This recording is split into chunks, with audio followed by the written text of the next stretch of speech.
Hi, I'm Jen Smith, and this is Launch Your Rocket, the place where we launch your dreams. And if you've been following me for any time now, you know we're living on a boat. We had a little setback with a house that we're renovating, and we said, hey, let's live on the boat for the summer. So here we are, literally living on the boat, like actually living on it.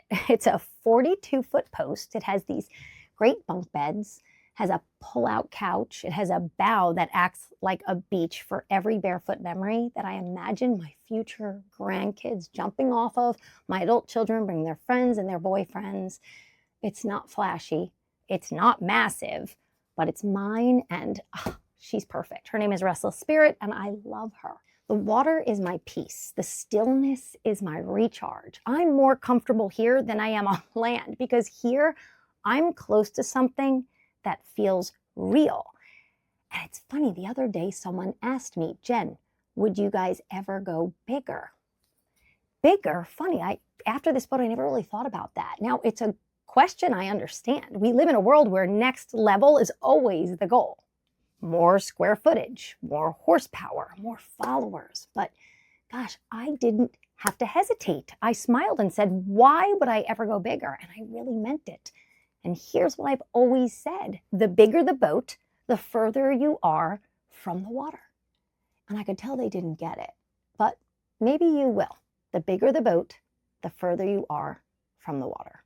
But maybe boats aren't your thing, so let me take you somewhere else. Have you ever stood in line at the Apple store holding a phone that still works perfectly fine, but somehow you need the upgrade? Or, all right, my girls, maybe stared in your closet full of clothes, scrolling for a new outfit for a dinner party that you have not even RSVP'd to yet. Yeah. Or how about, did you ever save a reel from someone else's kitchen and suddenly you just hate yours and you need new countertops? We keep thinking if we can just upgrade this one thing, we'll finally feel how we want to feel. But how many upgrades does it take before you finally feel like it's enough? We don't even notice it, but we're slowly being sold a gospel, a worldly gospel that says, if you just get this, you're gonna finally feel full. You know, maybe that doesn't land at first, but let that simmer. The world is obsessed with more. Bigger house, better car, fancier clothes, shinier titles. But have you ever stopped and asked yourself, why? Why do we want the Louis Vuitton bag? Why do we need the newest iPhone? Why are we grinding so hard for next level? And I'm not here to guilt you. I'm asking all of us to just pause, to soul search, and to sit with this for a minute, because here's what I noticed. The more we chase bigger, the more disconnected we become. It's like the shinier the surface, the emptier your soul. And we can decorate the outside all we want, but if we're not connected to the source, we're drifting. And the boat analogy, it's real. The bigger the boat, the more you're separated from what makes it beautiful. On a big yacht, you're not splashing in the water, you're walking marble halls, scrolling, sipping, and wondering why you feel numb. This is why my favorite boat is the dinghy.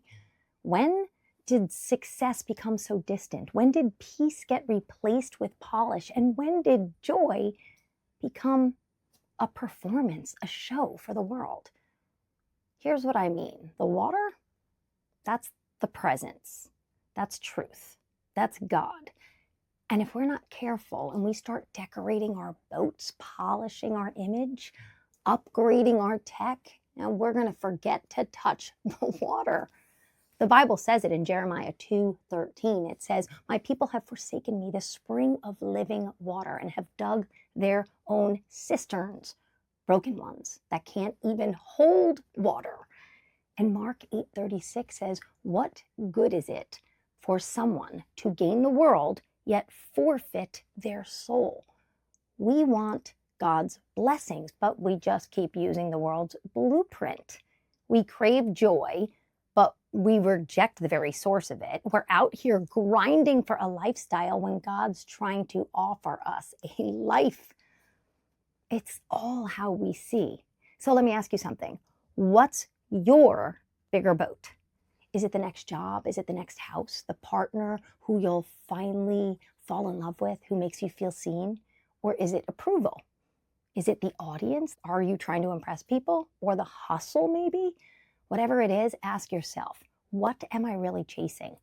What is the feeling it will finally give me? Peace, love, joy, confidence? Because here's the twist. You don't get those feelings from bigger. You get them from being closer to God, closer to your real self, closer to the life that you were created for, not the one the world sells you on Pinterest. Now, hold up. Don't leave me. I'm not saying success is wrong. I'm not saying don't dream. I'm a big dreamer, and God wants us to have all things. But if the dream is pulling you away from the water, if the climb is disconnecting you from the source, for me it would be the water, then maybe you don't need bigger. Maybe you need closer, because the real flex in this world is staying anchored in a world that keeps you drifting. So no, I'm not trading my boat for something flashier, because when I sit at the bow with the wind in my face, my soul at peace, surrounded by the people I love, oh, I could feel it. I feel so grateful right now. I don't even feel like I need any more. And that's the life I want for you too, to just be so immersed in the moment and so grateful that's all you want.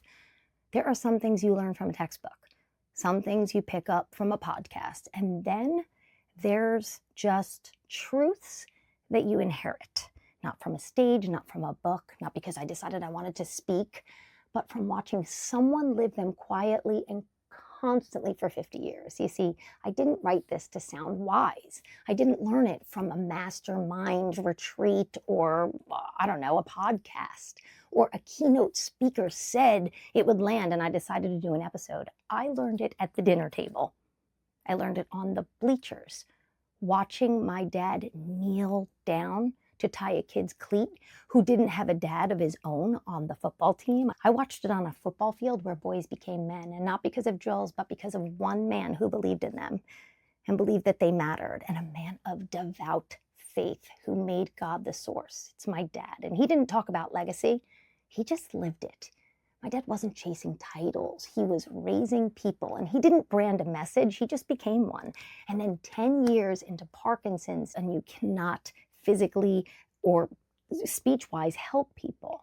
And let me tell you something, that's really hard for somebody whose identity was in giving and loving and serving and being present for people. And now he's having a hard time with his speech, and he has something called frozen gait. This man was everything to everybody, and it's a hard transition. But a letter came in the mail this week. I'm going to read it to you. Stay with me. I want you to think that this was written to a man who never needed a bigger boat. He just needed to stay close to the water. And when I say water, I mean the source. He taught us to love God and to have wisdom and listen to God and put your faith in him. He taught us the good stuff, the real life that most people miss because they're busy chasing more. June 4th, 2025. Mind you, my dad's been retired over 20 years. Dear Mr. Iacchio, yeah, that's my maiden name. I was thinking about sailing, and it reminded me of the time that Patty and I took a moonlight sail. It reminds me of my favorite boating experiences. I have a really good life, and it occurred to me that I should thank you for sharing some of your lunch hours and wisdom with Patty and I in 1982. I'm not sure you know how much those conversations beyond the classroom taught me. You demystified investing and you explained dollar cost averaging. I eventually understood that you were doing really well financially. Regardless of your success, you got up every day and schlepped to Amityville to teach and worked your private business, and it wasn't easy. It was a revelation when I realized that you drove an oldish Volkswagen Rabbit. Gosh, I remember these things. You were the first person I ever knew that had the means to drive something fancy and chose not to. You were confident and unaffected by others' opinions. An important lesson you taught me by example. It inspired me to avoid being tempted to buy something solely to telegraph my wealth to others. This focus on money suggests that I have gobs of it. I don't, but my husband and I are comfortable. I'm not sure how long it would have taken me to get a grasp on finances if not for you.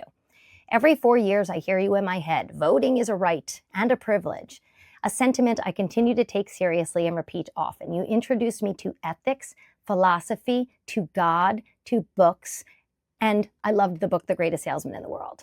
I'm still best friends with Patty. She lived in East Hampton after high school, and during breaks from college, it enabled us to extend our friendship with her and with you. She now lives in Colorado and has 2 adult daughters just like me, and we both miss you. Oh.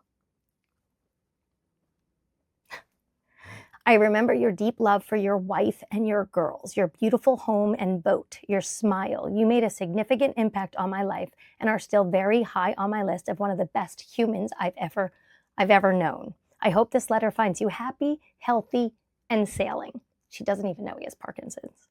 With much love, Jean, and her last name, which I'm going to leave. I'm not going to say. Okay. The bigger the boat, the further you are from the water. Do you get it now? So, why do I do this? Why do I do these episodes? Why do I live the way I do? Why don't I care if the boat is bigger or the bag has a logo? It's because I was raised by a man who quietly changed the world around him.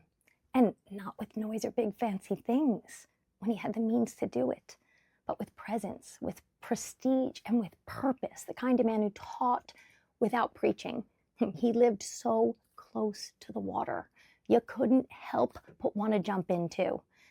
And that's legacy.